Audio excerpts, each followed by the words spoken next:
அஸ்ஸலாமு அலைக்கும் வரஹ்மத்துல்லாஹ். ஒரு பார்வை, வெறும் ஒரு பார்வை ஒரு மனிதனின் உயிரையே பறிக்கக்கூடும் என்று சொன்னால் உங்களால் நம்ப முடிகிறதா? கண்ணேறு அல்லது கண் திருஷ்டி என்பது ஏதோ ஒரு மூட நம்பிக்கை அல்ல. அது மரணத்தை கூட நெருங்க செய்யும் ஒரு யதார்த்தம் என்று நபிகள் நாயகம் ஸல்லல்லாஹு அலைஹி வஸல்லம் அவர்கள் எச்சரித்துள்ளார்கள். சஹாபி சஹல் இப்னு ஹுனைஃப் ரலியல்லாஹு அன்ஹு அவர்களுக்கு நடந்த அந்த அதிர்ச்சியூட்டும் சம்பவம் என்ன, வாருங்கள் பார்ப்போம். நபித்தோழர் சஹல் ரலியல்லாஹு அன்ஹு அவர்கள் மிக அழகான தோற்றம் கொண்டவர்.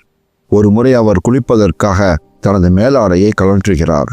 அப்போது அங்கிருந்த ஆமீர் இப்னு ரபியா ரலியல்லாஹு அன்ஹு அவர்கள் சஹல் அவர்களின் உடல் அழகை பார்த்து வியந்து, இவ்வளவு அழகான ஒரு மேனியை நான் பார்த்ததே இல்லை என்று கூறுகிறார்.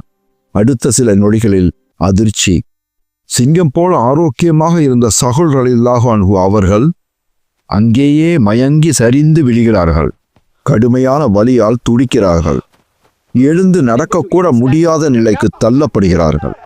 இந்த செய்தி நபிகளார் ஸல்லல்லாஹு அலைஹி வஸல்லம் அவர்களிடம் கொண்டு செல்லப்படுகிறது. உடனே முஹம்மது ஸல்லல்லாஹு அலைஹி வஸல்லம் அவர்கள் கோபம் அடைந்து ஒரு கேள்வியை கேட்கிறார்கள். உங்களில் ஒருவர் ஏன் தனது சகோதரரை கொல்ல முனைகிறார்? ஆம், பாராட்டு என்ற பெயரில் நாம் வைக்கும் ஒரு பார்வை மற்றவருக்கு பெரும் தீங்காக முடியும். பிறகு நபிகளார் ஸல்லல்லாஹு அலைஹி வஸல்லம் அவர்கள் ஒரு தீர்வை சொல்கிறார்கள். கண்ணீர் வைத்த ஆமீர் ரலியல்லாஹு அன்ஹு அவர்களை உலு செய்ய சொல்லி அந்த நீரை சஹல் ரலியல்லாஹு அன்ஹு அவர்களின் முதுகு பகுதியில் ஊற்றச் சொல்கிறார்கள். என்ன அதிசயம் பாருங்கள்! நீர் ஊற்றப்பட்ட அடுத்த நிமிஷம் சஹல் ரலியல்லாஹு அன்ஹு அவர்கள் எந்த பாதிப்பும் இல்லாதது போல எழுந்து நடக்கிறார்கள். நமது பிள்ளைகளை பார்க்கும் போதோ அல்லது மற்றவர்களின் வெற்றியை காணும் போதோ மறக்காமல் மாஷா அல்லாஹ், பாரக் அல்லாஹ் என்று சொல்லுங்கள்.